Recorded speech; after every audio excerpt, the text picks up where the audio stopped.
There is something about the timing of God that is unlike anything else in the world. It cannot be measured by clocks, calendars, or human deadlines. It is not dictated by pressure from people or by the speed of your prayers. God's appointed time is not delayed and it is never rushed. It is divinely precise. When we live in a world that tells us to hurry up, to force results, and to make things happen in our own strength, it can feel frustrating when heaven seems silent. But silence is not absence, and waiting is not wasting. Often what we perceive as delay is God working behind the scenes in ways we cannot see, preparing the exact conditions for His promise to be fulfilled in the perfect way. Sometimes we think if something was truly from God, it should happen quickly. We look at the clock, at the years passing, at the opportunities that seem to slip away, and we assume that we must have missed it or that God has forgotten. But God's ways are higher than our ways, and His timing is as much a part of His plan as the promise itself. The truth is, God is never late, but He is also never early. He is right on time, not our time, but His, and His time is always the best time. Think about the story of Abraham and Sarah. God promised them a child, yet they waited decades before that promise was fulfilled. From a human perspective, the delay was unbearable. Sarah even laughed at the idea that it could still happen. But when Isaac was finally born, it was at the exact moment God had planned from the very beginning. If it had happened earlier, the lesson of trust and the glory of the miracle would not have been the same. Every year of waiting was shaping their faith, stripping away self-reliance, and making it clear that this child would not be the result of human effort but of divine power.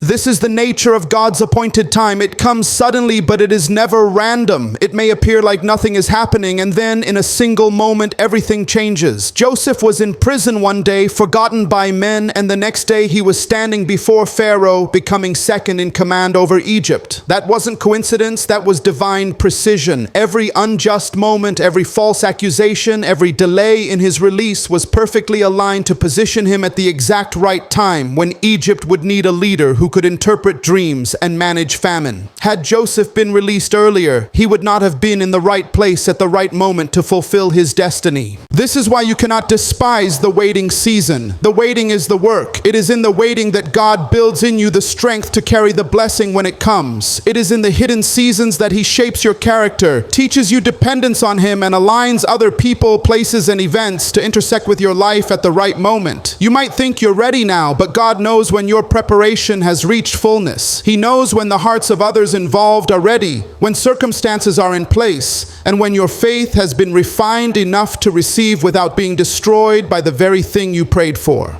God's appointed time is often hidden because if we knew the exact date, we would either stop preparing too soon or become impatient and try to force it. By keeping the timing in His hands, God ensures that when it comes, we know it's Him and not us. Look at the Israelites at the Red Sea. To them it seemed like God had led them into an impossible trap, water in front, an army behind. But the appointed time for deliverance had arrived. God was never late. He was right on time. The sea parted not a moment too soon or too late, but in the exact instant when His people needed to walk through on dry ground and their enemies needed to be defeated.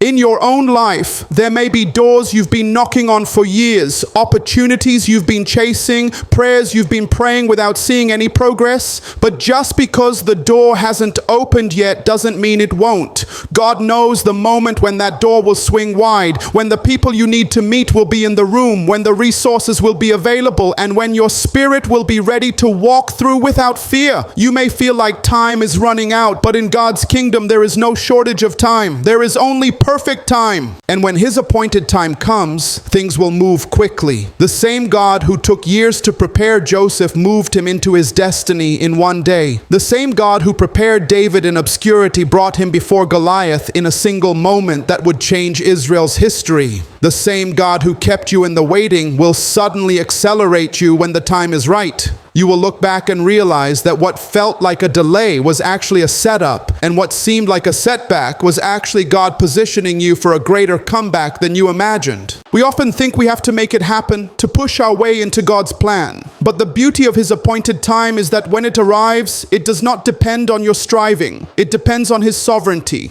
Your responsibility is to remain faithful, to stay obedient, to be found ready. The timing is His. The preparation is yours. The fulfillment is His. Even Jesus operated on divine timing. When Mary asked Him to perform a miracle at the wedding in Cana, He replied, "My hour has not yet come." Jesus knew that the manifestation of His power was tied to a specific moment in God's plan. And yet, when the hour did come, when the appointed time for His ministry and ultimately His sacrifice arrived, nothing and no one could stop Him. Not the fear of the disciples, not the schemes of the Pharisees, not even the power of Rome could alter the timeline set by the Father. So if you are in a season where the promise has not yet manifested, remember this: God has not forgotten. He is not ignoring you. His silence is not indifference. It is preparation. He is arranging things in your favor that you cannot yet see. He is removing obstacles, aligning hearts, and setting the stage for a breakthrough that will make sense of every tear you cried and every year you waited.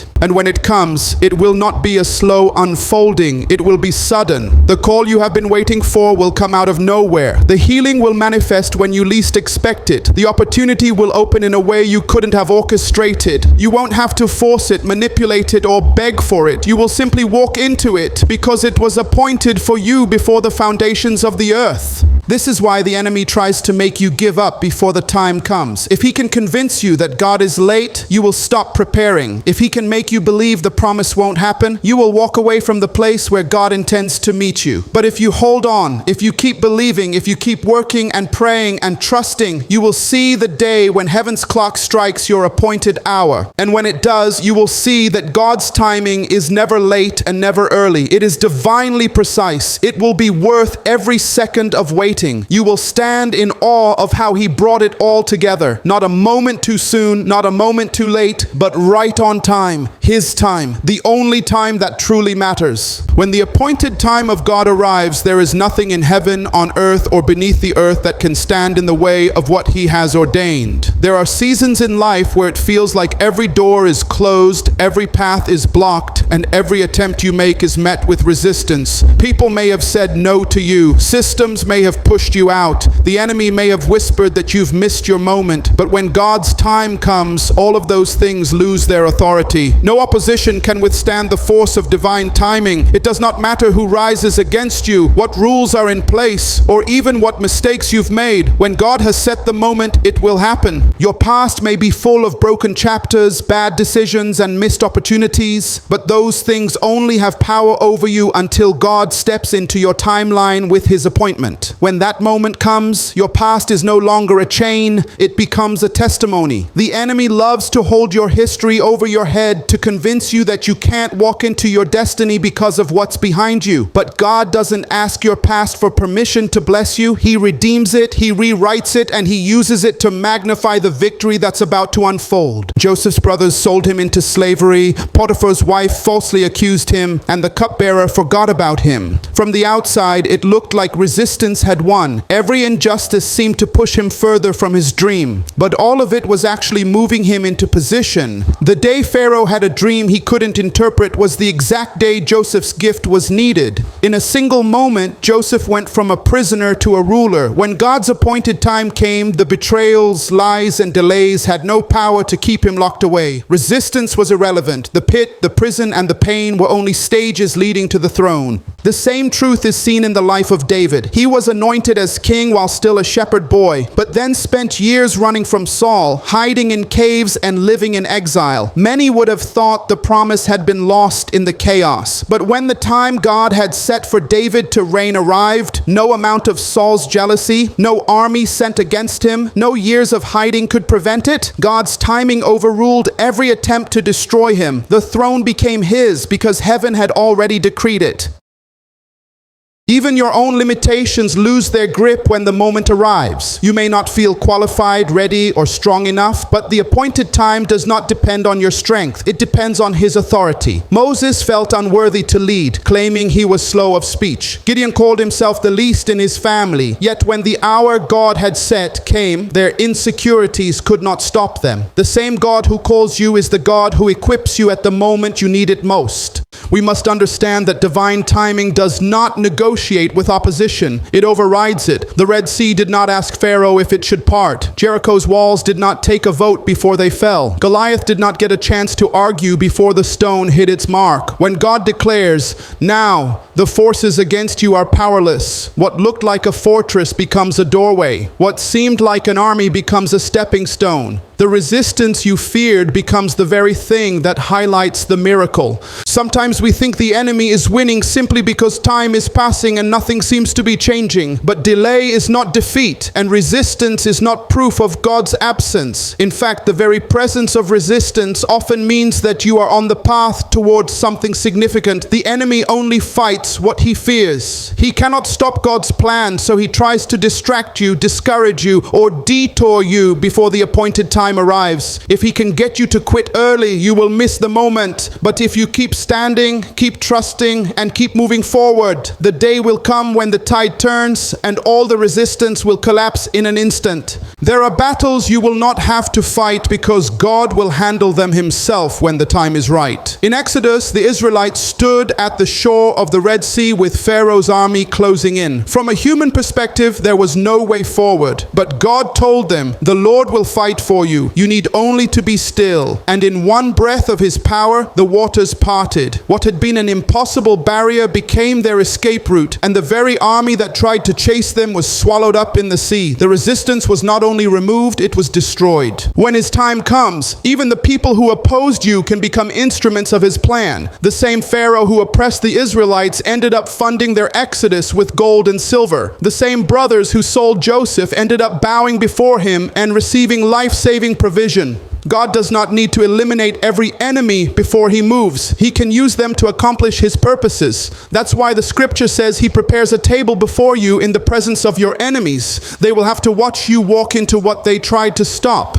And this is not just about human opposition, it's also about spiritual warfare. There are times when demonic forces work overtime to block your progress, sow confusion, and stir up chaos. But even in the unseen realm, there is no match for God's timing. The book of Daniel tells how Daniel prayed and fasted for 21 days before an angel arrived with the answer. The angel explained that he had been sent from the first day Daniel prayed, but was delayed by spiritual opposition until the archangel Michael came to assist. That moment reminds us that while there may be resistance in the spirit, it cannot delay God's appointed outcome beyond his will. When he says it's time, even the prince of Persia in the spiritual realm has to bow. What makes God's timing so unstoppable is that it is rooted in his sovereignty. He sees the end from the beginning. He knows not only where you are, but where you need to be and how to get you there. He factors in every detour, every attack, every failure, and still brings you to the exact destination at the exact moment he planned. Nothing is wasted and nothing is powerful enough to derail his will when the appointed time comes. This is why you can live with confidence, even in the middle of a storm. You can look at every form of resistance and declare, you cannot stop what God has started. You can remind yourself that the doors he opens, no one can shut, and the doors he shuts, no one can open. You can walk through seasons of rejection, knowing that God's acceptance is the only one that matters.